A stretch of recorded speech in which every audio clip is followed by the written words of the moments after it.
પેટા ચૂંટણીનો પ્રચાર પડઘમ શાંત થવા જઈ રહ્યો છે। વાવમાં પ્રચાર પ્રસારનો આજે અંતિમ દિવસ છે અને 13 નવેમ્બરે વાવ બેઠક માટે યોજાશે મતદાન।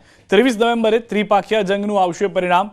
થોડી વારમાં પ્રચાર પડઘમ શાંત થશે અને હાલમાં જે માહોલ છે તે રીતનો છે કે ત્રિપાખીઓ જંગને લઈને તમામ ઉમેદવાર ડોર ટુ ડોર પ્રચાર પ્રસારમાં પણ જોવા મળી રહ્યા છે। કોંગ્રેસ, ભાજપ અને અપક્ષ ઉમેદવાર માવજી પટેલ કે જેઓ આખી ચૂંટણીમાં મતદાન હજી પૂર્ણ થાય તે પહેલાથી જ ચર્ચામાં છે અને સૌથી વધારે મહત્વની વાત 10 દિવસની અંદર એટલે કે 13 તારીખે મતદાન કરશે વાવની જનતા અને 23 તારીખે જે જનતાએ મતદાન કર્યું છે ત્યાં ત્રણેય ઉમેદવારોનું ભાવિ નક્કી કરી અને જણાવી પણ દેશે। પરંતુ અહીંયા આગળ કાંટાની ટક્કર માનવામાં તે માટે પણ આવી રહી છે કારણ કે ત્રણેય ઉમેદવારો પોતપોતાની રીતે ક્ષમતાથી મજબૂત છે। ત્રણેય ઉમેદવારો માટે જે સ્થાનિક નેતાઓ હતા તેઓ પ્રચાર પ્રસાર કરતા જોવા મળ્યા છે। દરેક પાર્ટીએ પોતાનું જોર દેખાડ્યું છે અને હવે જે ત્રિપાખીઓ જંગ છે તેનો ફેસલો વાવની જનતાના હાથમાં છે। વધુ માહિતી ન્યૂઝ 18 સંવાદદાતા કિશોર પાસેથી મેળવીશું। કિશોર, છેલ્લા 10 દિવસનો આપનો જે અનુભવ રહ્યો છે આખા વાવ વિધાનસભા ચૂંટણીને કવર કરવાનો કદાચ એક અલગ રીતનો હતો કારણ કે આ વખતનો ત્રિપાખીઓ જંગ જે કદાચ કોઈ વિચાર્યો નહોતો અને જે રીતનો માહોલ બન્યો છે તેને લઈને આશા અપેક્ષા પણ ન હતી। શું આપનું સમીકરણ છે, શું આપનો સરવાળો છે આ બેઠકને લઈને?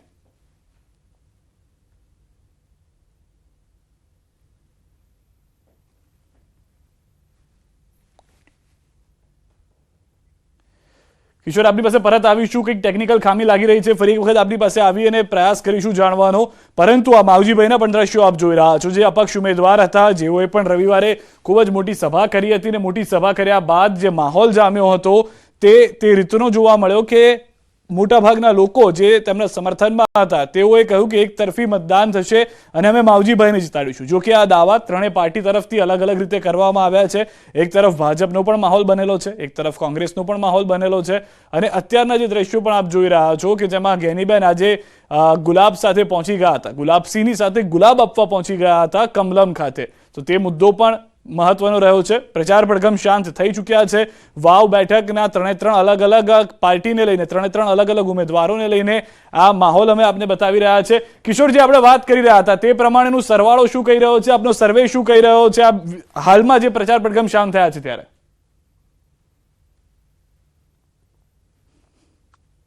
ચોક્કસથી સિદ્ધાર્થ, જે આ વાવ વિધાનસભાની જે પેટા ચૂંટણી હતી એ પેટા ચૂંટણી સમગ્ર રાજ્યમાં સિદ્ધાર્થ ચર્ચાનો વિષય બન્યો હતો। ભાજપ અને કોંગ્રેસના જે પ્રદેશ કક્ષાના જે નેતાઓ હતા તે નેતાઓ વાવ વિધાનસભાના જે 3 તાલુકાના જે ગામડાઓ હતા, 3 તાલુકાના ગામડાઓ ખૂંદી રહ્યા હતા। એક એક ગામે જઈને, એક એક ઘરે જઈને ડોર ટુ ડોર ખાટલા બેઠકો કરી રહ્યા હતા અને મંત્રીઓ પણ મોટા ભાગના અહીંયા પોતાના સમાજની ખાટલા બેઠકો કરતા નજરે પડ્યા હતા। તો ભાજપ કોંગ્રેસ માટે માથાનો દુખાવો સાબિત થયા હતા માવજીભાઈ પટેલ, કારણ કે માવજીભાઈ પટેલ જ્યાં જઈ રહ્યા હતા ત્યાં મોટી સંખ્યામાં લોકો આવી રહ્યા હતા। માવજીભાઈ પટેલની જે સભાઓ હતી તેમાં પણ મોટી સંખ્યામાં લોકો આવી રહ્યા હતા અને માવજીભાઈ પટેલ જે છે તે ભાજપના નેતાઓ શંકરભાઈ ચૌધરી તેમજ કોંગ્રેસ પર ખુલ્લીને પ્રહારો પણ કરી રહ્યા હતા અને છેલ્લી ઘડીએ જ્યારે શંકરભાઈ ચૌધરી પણ ખુલ્લીને બહાર આવ્યા હતા વિધાનસભા અધ્યક્ષ દ્વારા માવજીભાઈ પટેલના જે પ્રહારો હતા તેમના પર આકરા તેવરની અંદર તેમના જવાબો પણ આપવામાં આવ્યા હતા। આમ છેલ્લી ઘડીએ જે પ્રચાર ચાલી રહ્યો હતો તે પ્રચારની અંદર ભાજપ, કોંગ્રેસ અને અપક્ષ દ્વારા અનેક દાવાઓ પણ કરવામાં આવ્યા હતા। કાશ્મીરથી લઈને પાકિસ્તાન સુધીના મુદ્દાઓ પણ આ ચૂંટણીમાં ગરમાયા હતા અને ખાસ કરીને કટેંગે તો બટેંગેનો જે મુદ્દો હતો યુપીની ચૂંટણીનો તે મુદ્દો પણ આ વાવ વિધાનસભાની ચૂંટણીમાં જોવા મળ્યો હતો। હવે ગણતરીની મિનિટો બાકી રહી છે અને ગણતરીના મિનિટો બાદ આ પ્રચાર પડઘમ શાંત થવાના છે અને તે બાદ જે ઉમેદવારો છે તે ડોર ટુ ડોર પ્રચાર કરશે અને મતદારોને રીઝવવાનો પ્રયાસ કરશે। 13 તારીખના રોજ મતદાન થવાનું છે। આ વાવ વિધાનસભાની 3,10,000 કરતા પણ વધુ મતદારો છે તે મતદાન કરશે અને નક્કી કરશે કે કોને જીતાડવા છે। સિદ્ધાર્થ, કદાચ પહેલી વાર કિશોર એવું પણ થતું હશે કે કોઈ એક વિધાનસભાની બાય ઇલેક્શનની ખાલી 3 વર્ષ માટેની આ જનતાની જવાબદારી છે કે જે ઉમેદવાર ચૂંટવાઈને લાવવાના છે, પરંતુ જાણે એક લોકસભા જેવો માહોલ ઊભો થઈ ગયો છે। ગેનીબેનને ફરી એક વખત સાંસદ બનાવવાના હોય, બીજી તરફથી ભાજપ પોતાને એક અલગથી સાંસદ લઈને આવતું હોય તેવો માહોલ જોવા મળી રહ્યો છે। જનતાનું વિશેષ શું માનવું છે આ મુદ્દાને લઈને? કેમ આ માહોલ આ વખતે જોવા મળ્યો છે કે જે અલગ કરી રહ્યો છે ચૂંટણીને?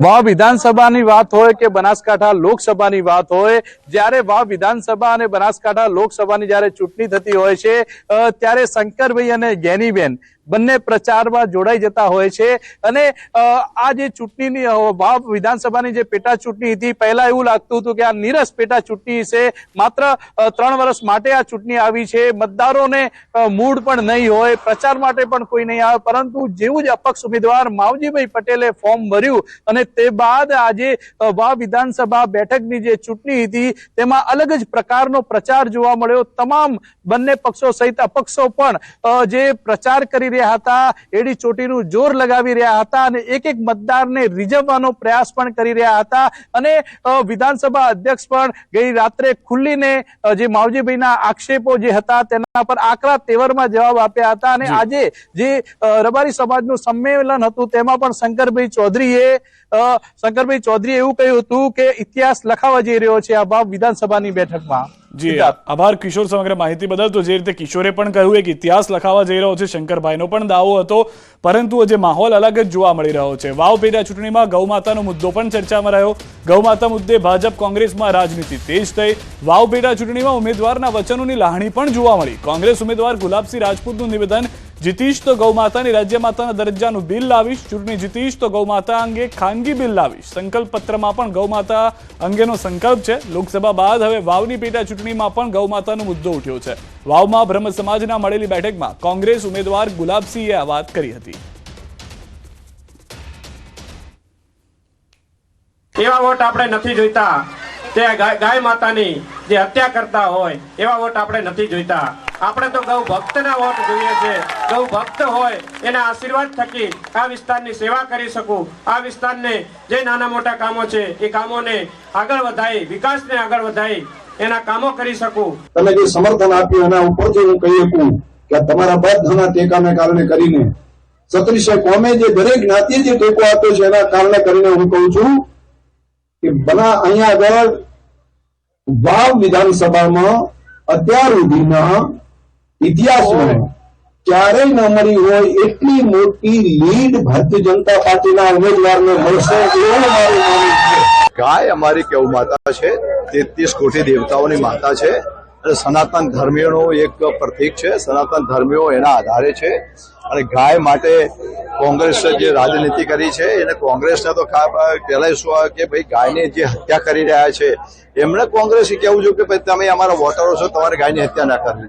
વાવ પાભર સુઈગામ માલધારી સમાજની ભારતીય જનતા પાર્ટીને સહકાર આપવા માટે, ટેકો આપવા માટેની મિટિંગ હતી અને આજે આપ સૌએ મીડિયા કર્મીઓએ જોયું આ દેશની ચોથી જાગીરદાર છે અને હું આપને કહું છું કે આ માલધારી સમાજની તાકાત છે અને ભાજપના ઉમેદવારે અહીંયાથી એવી જાહેરાત કરી જે માલધારી સમાજની પ્રિય કહેવાય એવી ગૌ માતાની જાહેરાત કરી કે જે ગૌ માતાને કતલ કરતા હોય એવા વ્યક્તિઓના વોટ અમારે નથી જોઈતા. એટલે એ અમારા માટે ગૌરવ છે અને આ બયાન અમે માલધારી સમાજ એની લાગણી રાખી અને 90% વોટ માલધારી સમાજના વાવ પાભરને સોયગામના સ્વરૂપજી ઠાકોરને મળશે. તો ભાજપે પણ ગૌમાતા મુદ્દે મત માંગ્યા. વાવ પેટા ચૂંટણીમાં ગૌવંશના કતલનો મુદ્દો ચરમસીમાએ પહોંચી ગયો. વાવના ભાટવરમાં યોજાયેલ રબારી સમાજના સંમેલનમાં ભાજપે ગૌવંશના મુદ્દે આકરા પ્રહાર પણ કર્યા. ભાજપના ઉમેદવાર સ્વરૂપજી ઠાકોરે કહ્યું કે ગૌવંશની કતલ કરતા લોકોના મત મારે નથી જોતા, ગાયની કતલ નહીં, ગાયને સાચવતા હોય તેના વોટ જોઈએ છે. તો સ્વરૂપજીના નિવેદનને રબારી સમાજે હોશે હોશે આવકાર્યો છે. ગૌવંશના મુદ્દાના શંકર ચૌધરીએ પણ આવકાર્યો. સાથે હાકલ કરી કે આવા તત્વોને ખુલ્લા પાડીશું. તો રબારી સમાજના આગેવાનોએ ભાજપને જીતનો વિશ્વાસ અપાવ્યો. રબારી સમાજે કોંગ્રેસ પર આકરા પ્રહાર પણ કર્યા હતા. તો બીજી તરફ ડીસા એપીએમસીના ચેરમેન ગોવા રબારીએ પણ ભાજપના ઉમેદવાર સ્વરૂપજી ઠાકોરના નિવેદનને તરફેણ કરી એક રસપ્રદ કિસ્સો જણાવ્યો. પાકિસ્તાનમાં ગયેલી 200 ગાય ગુજરાત પરત લવાઈ હતી. રબારી સમાજના ગોપાલકે પાકિસ્તાન જઈ તપાસ કરી હતી. સરકારના પ્રયાસથી ગાયો પરત લવાઈ હતી. એ વખતે અમારા ભાઈ જે ગૌપાલક રબારી હતા એ જ પાકિસ્તાન જઈને જોઈ આવ્યા તો એ લોકોએ ગાયો બધાને વેચેલી હતી. જો આપણા હિન્દુ સમાજના જ છે બાજુના ગામડાઓ, ત્યાં જઈને જોયું કે ભાઈ આ ગાયો તો અહીંયા છે. તો એમણે રજૂઆત કરી, મેં રજૂઆત કરી, સરકારમાં રજૂઆત કરી અને એ બધાના સહકારથી ગાયો પાછી આવી. તો વાવના પેટા ચૂંટણીમાં હવે જ્ઞાતિ ગણિત તરફ ઢળતી જોવા મળી રહી છે. ત્રિપાખીય જંગમાં કોણ બાજી મારશે તે રસપ્રદ બન્યું રહ્યું છે. જો કે આ તમામ સમીકરણોમાં ચૌધરી મતો નિર્ણાયક બની શકે છે. વાવની ચૂંટણીનું પરિણામ શું આવશે એ તો ઈવીએમ ખુલશે ત્યારે જ ખબર પડશે. પણ 16.9% મત ધરાવતી ચૌધરી મત બેંકને લઈને ચૌધરી આગેવાનો વચ્ચે જ શાબ્દિક જંગ ખેલાયો. પ્રચાર દરમિયાન માવજી પટેલની ફટકાબાજીથી લાગતું હતું કે ચૌધરી સમાજ એક તરફી માવજી પટેલ તરફ રહી શકે છે. જોકે રવિવારની રાત્રે જે રીતે શંકર ચૌધરીએ માવજી પટેલ સહિતના તેમના સાથીદારો પર પ્રહારો ઝીક્યા એ સાંભળ્યા બાદ ચૌધરી મતદારોમાં બે ફાંટા પડવાની શક્યતાઓ સેવાઈ રહી છે. રવિવારની રાત બાદ ભાજપ નેતાઓ ગેલમાં આવી ગયા. જોકે એ પહેલા શંકર ચૌધરી અને માવજી પટેલે કરેલા ધડાકા સાંભળી લો.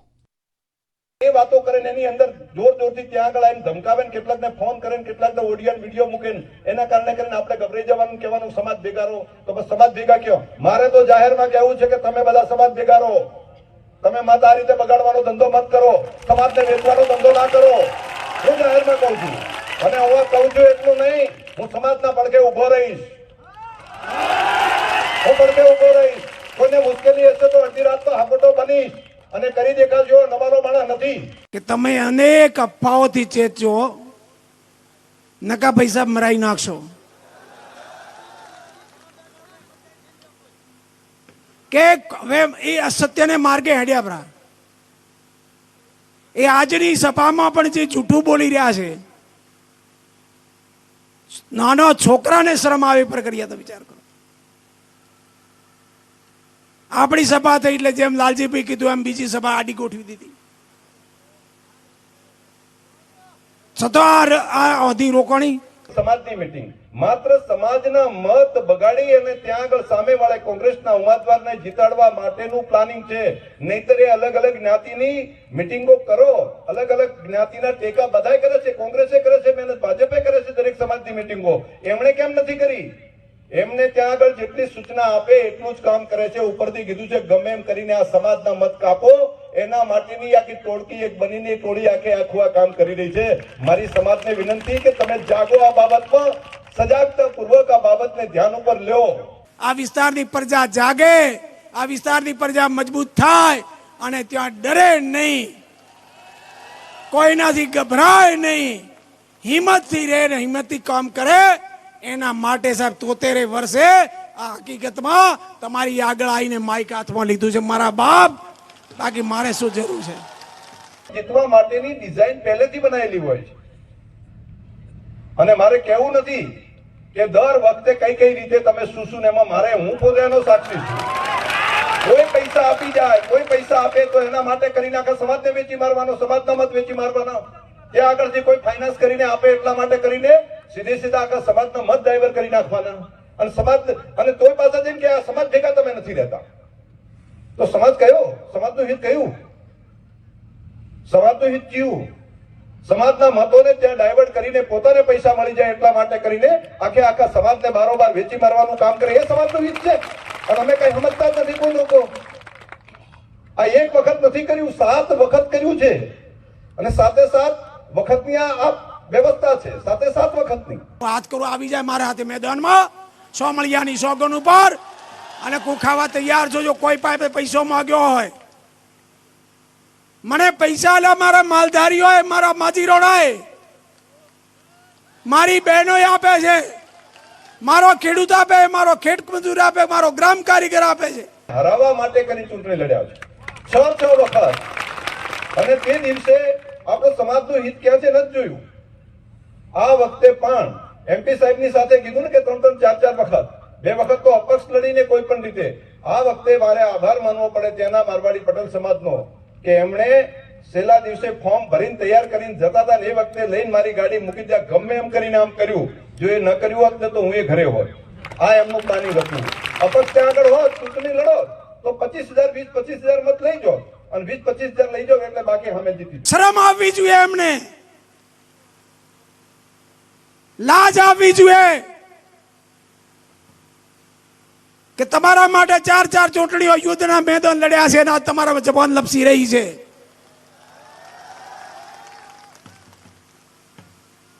અને હજી મર્યાદામાં છું, આ માધ્યમથી મીડિયાના કહું છું, હજી મર્યાદામાં છું. ફાયરિંગ નથી કર્યું, રોકેટ તો બાકી છે.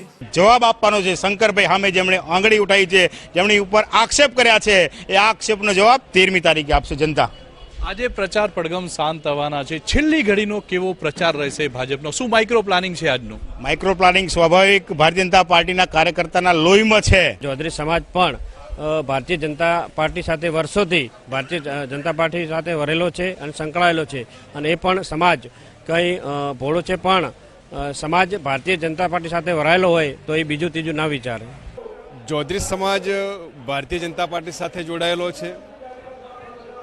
ભારતીય જનતા પાર્ટીને આ વિસ્તારમાં ઊભી કરવામાં પણ ચૌધરી સમાજની મહત્વની ભૂમિકા રહેલી છે. વિધાનસભાની ચૂંટણી હોય, લોકસભાની ચૂંટણી હોય, આ વિધાનસભાની ચૂંટણીમાં પણ ચૌધરી સમાજ 90%થી પણ વધારે મતો ભારતીય જનતા પાર્ટીને આપી. જનતા વિકાસની સાથે હોય છે. જાતિવાદની રાજનીતિને દૂર કરવા માટે આ ચૂંટણીમાં ઈવીએમ પર લોકો જઈને ભારતીય જનતા પાર્ટીને મત આપશે એવો મને ચોક્કસ વિશ્વાસ છે. તો બનાસકાંઠાથી સમાચાર. ગુલાબસિંહના બનાસકાંઠાના એસપી પર આક્ષેપ. વાવ તીર્થ ગામની સભામાં ગુલાબસિંહના એસપી પર આક્ષેપ. એસપી અને પોલીસ કર્મીઓ ભાજપના મત માટે દબાણ કરે છે. એસપી વાવ ભાભર પોલીસ મથકમાં બેસીને બેઠકો કરે છે. પોલીસ કર્મી ભાજપને વોટ આપવા વાતો કરે છે તો વિડીયો ઉતારી લેજો તેવી પણ વાત ગુલાબસિંહે કરી છે. આ પહેલા લોકસભાની ચૂંટણી વખતે પણ ગેનીબેને આક્ષેપ કર્યા હતા કે પોલીસ ભાજપની એજન્ટ થઈને કામ કરી રહી છે. હવે વિધાનસભાની બેઠકમાં પણ તેવો જ માહોલ જોવા મળી રહ્યો છે, જેમાં ગુલાબસિંહ કહી રહ્યા છે કે એસપી ભાજપ માટે કામ કરી રહ્યા છે અને બેઠકો કરી રહ્યા છે. ખુદ પોલીસ કર્મી હોવા છતાં પોલીસ સ્ટેશનમાં બેઠી અને બેઠકો કરતા હોવાનો આક્ષેપ કર્યો. સાથે જ તેઓએ જનતાને પણ અપીલ કરી કે જો તમને પણ આ રીતે મત માંગવા માટે અથવા તો મત આપવા માટે પ્રેશર કરવામાં આવે તો વિડીયો ઉતારી લેજો.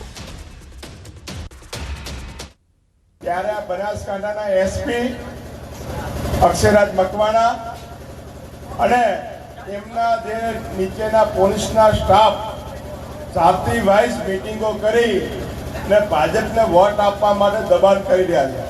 ત્યારે તમારા ગામમાં પણ કોઈ પોલીસ વાળો આવે તો મિત્રો વિડીયો ઉતારજો, લાઈવ કરજો, એને ઉઘાડો પાડવાનો છે ગમે તે. અને સમાચાર પર નજર કરીએ. આ તરફ વડતાલ સ્વામિનારાયણ ધામમાં ચાલી રહેલા દ્વિશતાબ્દી મહોત્સવમાં ગૌમાતા પર અદ્ભુત પ્રદર્શન યોજાયું. ગાયની અલગ અલગ જાતો અને ગાય વિશેની રસપ્રદ માહિતી પ્રદર્શનમાં મૂકવામાં આવી. ગાયના દૂધ અને ગાયના છાણની ઉપયોગિતા પ્રસ્તુત કરવામાં આવી.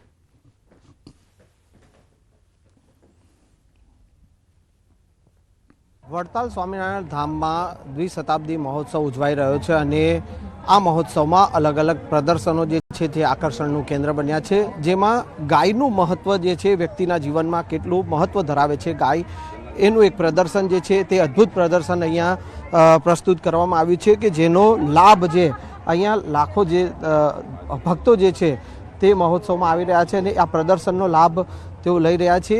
ગાય જે છે તે વ્યક્તિના જીવનમાં કેટલી ઉપયોગી છે, ગાયના કેટલા જે ગાયનું દૂધથી માંડી અને તેનું જે છે છાણ છે તે કેટલું ઉપયોગી છે, ખાસ કરીને ખેતીમાં જે છે ખાતર તરીકે જેનો ઉપયોગ થાય છે અને પ્રાકૃતિક ખેતીનું મહત્ત્વ સમજાવતું આ અદ્ભુત પ્રદર્શન અહીંયા દ્વિશતાબ્દી મહોત્સવ જે વડતાલમાં ઉજવાઈ રહ્યો છે અને ત્યાં અલગ અલગ ગાયો પણ રાખવામાં આવી છે અને જે લોકો જે આવી રહ્યા છે, ભક્તો જે આવી રહ્યા છે, જે લોકો અલગ અલગ પ્રદર્શન નિહાળી રહ્યા છે અને એ પ્રદર્શનમાં ગાયોને પણ નિહાળી અને ગાયનું મહત્ત્વ જે છે તે સમજી રહ્યા છે.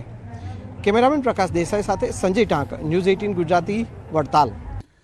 નર્મદાથી સમાચાર. નર્સિંગ કોલેજ સામે વિદ્યાર્થીઓનું આંદોલન. કામલ ફાઉન્ડેશન બોગસ હોવાનો ચેતર વસાવાનો આરોપ. ચેતર વસાવાએ વિદ્યાર્થીઓ સાથે એસપી સાથે કરી મુલાકાત.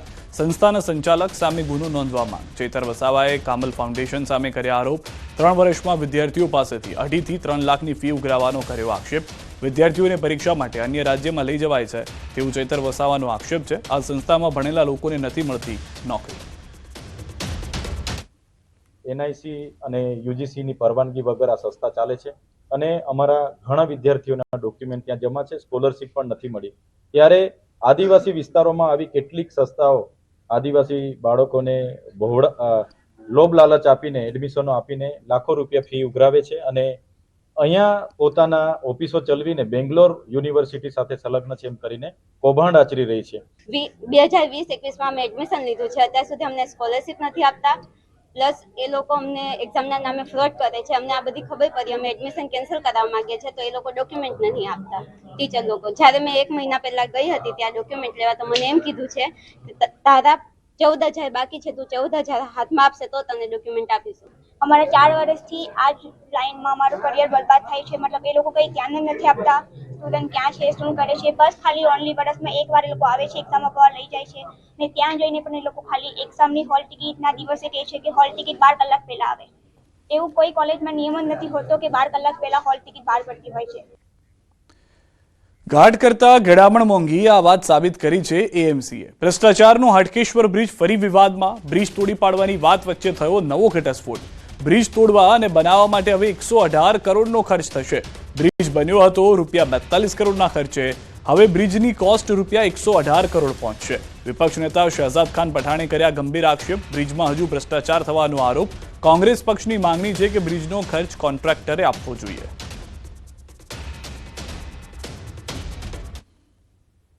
लेकिन सबसे बड़ा सवाल तो ये उठता है कि 2 महीने में ही वो रकम अब 118 करोड़ हो गई है, यानी कि सबसे बड़ी लायर गैंग यहां पर भारतीय जनता पार्टी साबित होती है.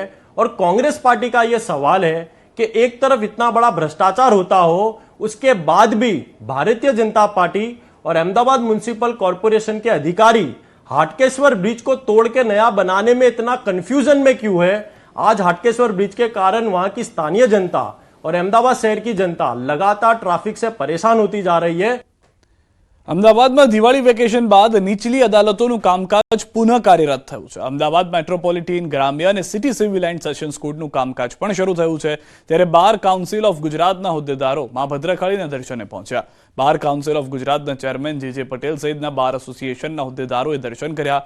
નગરદેવી ભદ્રકાળીના દર્શન કરી વકીલાતના વ્યવસાયની શરૂઆત કરી. આ તકે બાર કાઉન્સિલ ઓફ ગુજરાતના ચેરમેન જે પટેલે વકીલો પર થતા હુમલા અને ગેરવર્તણૂકના કિસ્સા મુદ્દે મુખ્યમંત્રીને બીસીજી તરફથી રજૂઆત કરવાની વાત કરી.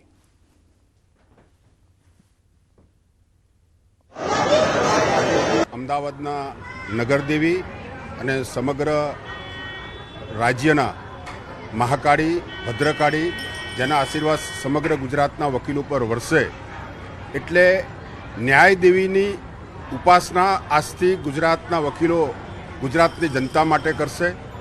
સમગ્ર ગુજરાતના વકીલોના પ્રતિનિધિ થઈ બાર કાઉન્સિલ ઓફ ગુજરાતના ચેરમેન તરીકે હું સમગ્ર ગુજરાતના વકીલોના આશીર્વાદ માટે મા ભદ્રકાળીના શરણે આવ્યો છું કે ગુજરાતના વકીલો જે ન્યાયપાલિકાની અંદર પ્રજા વતી પોતાનો કેસ રાખતા હોય ત્યારે ઘણી વખત પોલીસો દ્વારા એમનું અપમાન થતું હોય છે. હું મુખ્યમંત્રી સાહેબને પણ વિનંતી કરું છું આજે ભદ્રકાળીના મંદિરથી કે ગુજરાતના વકીલોનું અપમાન ન થાય અને આવી અપમાન થશે તો ગુજરાતનો વકીલ પોલીસ દ્વારા કોઈ અપમાન થશે ગેરકાયદેસર રીતે તો એનો ગુજરાતનો વકીલ ક્યારેય સહન નહીં કરે. સુરત ગ્રામ્યમાં ફરી દીપડાનો આતંક છે. આમખુટા ગામે દીપડાએ બકરીઓ પર હુમલો કર્યો છે. સ્ટેશન ફળિયામાં રાત્રિ દરમિયાન દીપડો ત્રાટક્યો હતો. રાત્રિ દરમિયાન 2 બકરીઓને મોતને ઘાટ ઉતારી. અવારનવાર દીપડાના હુમલાના અંગે પશુપાલકો ચિંતિત છે. સૌથી વધારે મહત્વની વાત ગ્રામજનો દ્વારા પાંજરું ગોઠવવા માંગ કરવામાં આવી છે.